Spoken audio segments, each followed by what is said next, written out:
6. Sherry had her car packed with one small suitcase and her book bag. Mom had a grocery bag full of her favorite snacks sitting on the kitchen counter. "You don't need to send me with food. I have a kitchen. And there are plenty of places to pick something up around town." Her mom slid the bag closer. "You're coming into the final weeks of school and with big tests looming. I packed energy bars, nuts, and raisins." She wrinkled her nose. "I hate raisins. You know I won't eat them." Mom handed her the bag and smiled. "Maybe you can share them with a friend." She had put extra emphasis on the word friend. "Mom, I'm not dating." She arched a brow. "What about Sam Price? I heard you come in pretty late last night. I guess you had a nice time." Sherry leaned against the counter. "I did. He's not at all like what I remember from high school. He's a real gentleman. And one who could kiss until she felt like she was on fire." "People grow and change."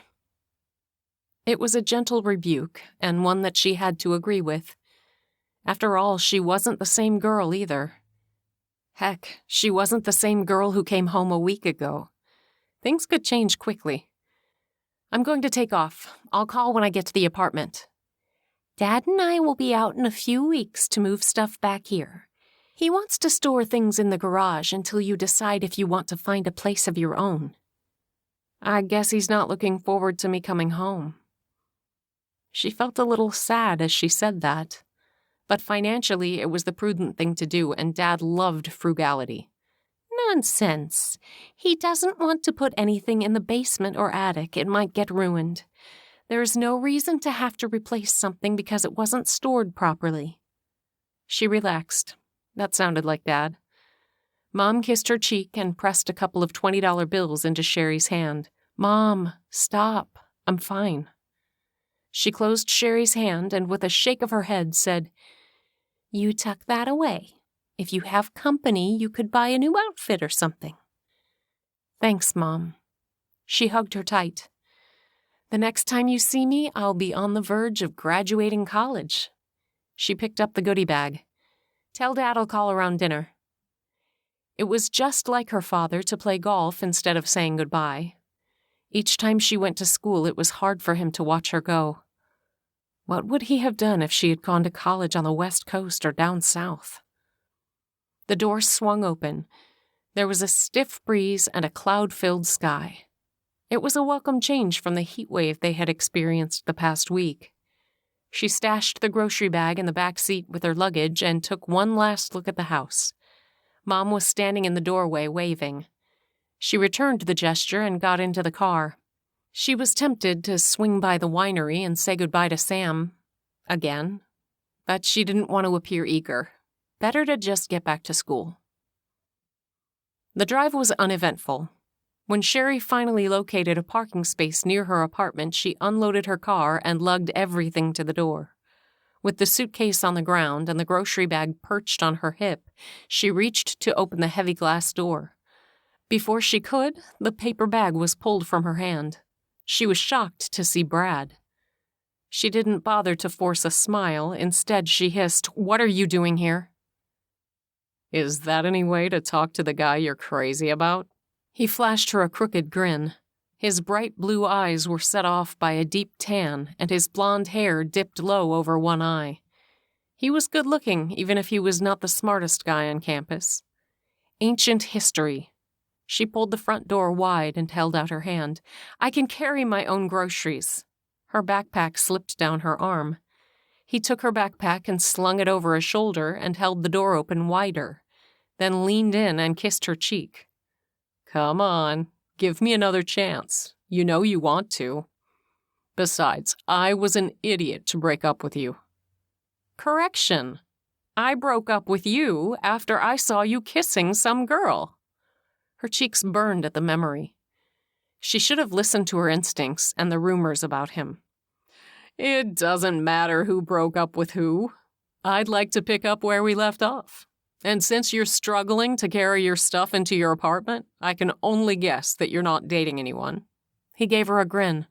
"So you're free to date me." He announced it like it was the best idea ever. She kicked her suitcase through the door, dropped the grocery bag on the linoleum floor, and yanked her book bag away from him.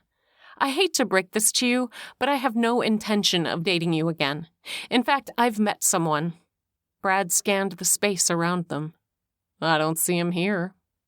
How did she not notice the cockiness before they started dating? Blinded by his good looks was the only logical answer. She flicked her hand, wishing that would make him disappear. He lives in my hometown, and we have plans for the weekend.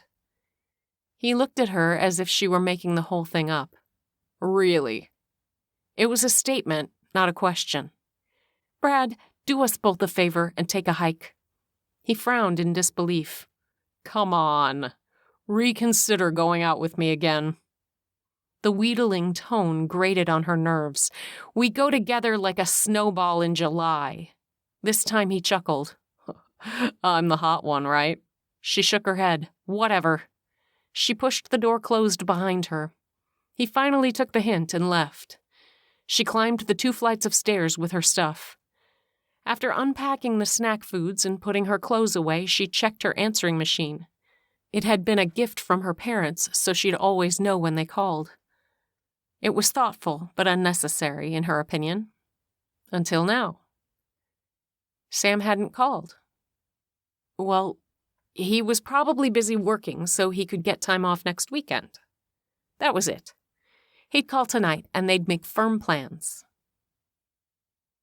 Sam stopped, one foot on the pavement and the other in his truck. He couldn't believe his eyes. Some preppy-looking guy was moving in to kiss Sherry.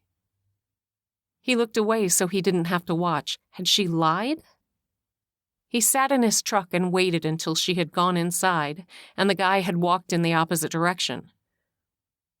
Should he go to the door and ask her what was going on? Hell no. He was going home and forgetting about her. No matter how right it felt being with her, he wasn't going to be played a fool.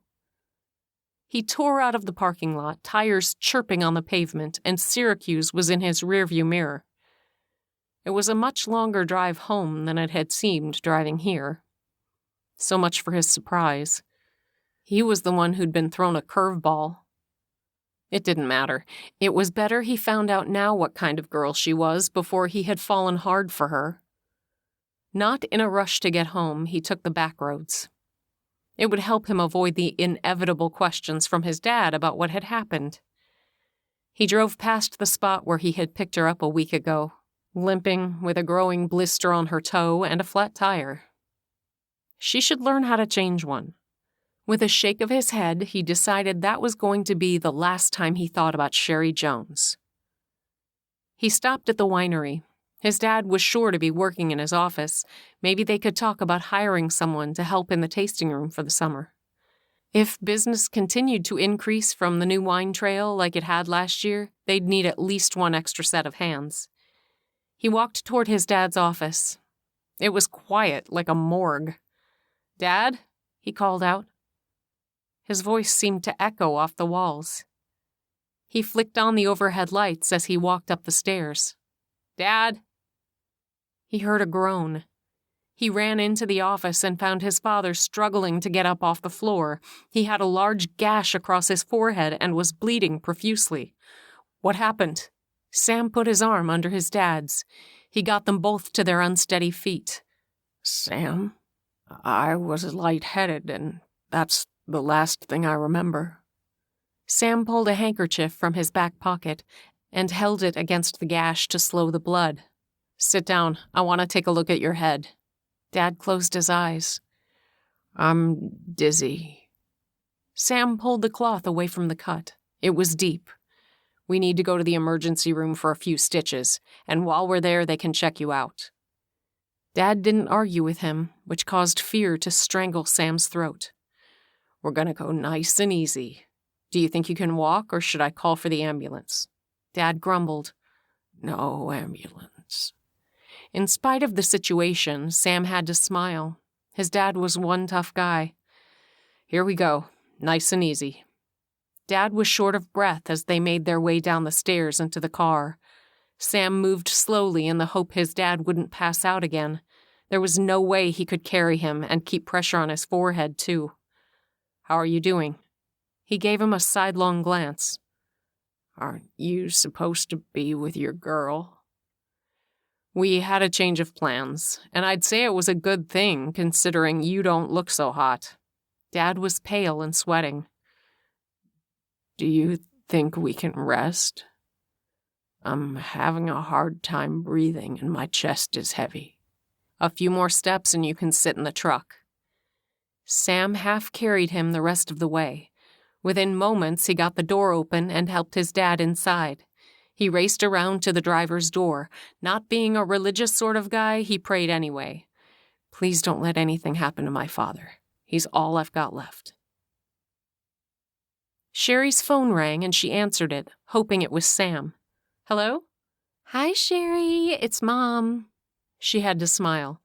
It was the way her mother always started a phone conversation. "Hey, Mom. I was going to call you closer to dinner." "I know, dear. That's why I'm calling you. Dad offered to take me out to dinner at the country club. Seems he was the winner of his golf game. The guys in his foursome and their wives asked us to join them, but I didn't want you to worry. Sounds like you'll have a fun time." Before she could say anything else, her mom said, "Here's your father." "Hi, Dad." She smiled. This was such a typical conversation with her parents. "Hello, sweetheart. Good drive back to school?" "Uneventful." "What are you going to do tonight?" "I have a paper to finish before class tomorrow." "Sounds like a typical evening for a college girl. Study hard. Love you, kid." "Love you, too." She could hear Mom in the background call out that they'd talk tomorrow. She hung up the phone and flopped on the sofa. Why the heck hadn't she heard from Sam? She picked up the receiver and set it back down. No, she'd wait for him to call her.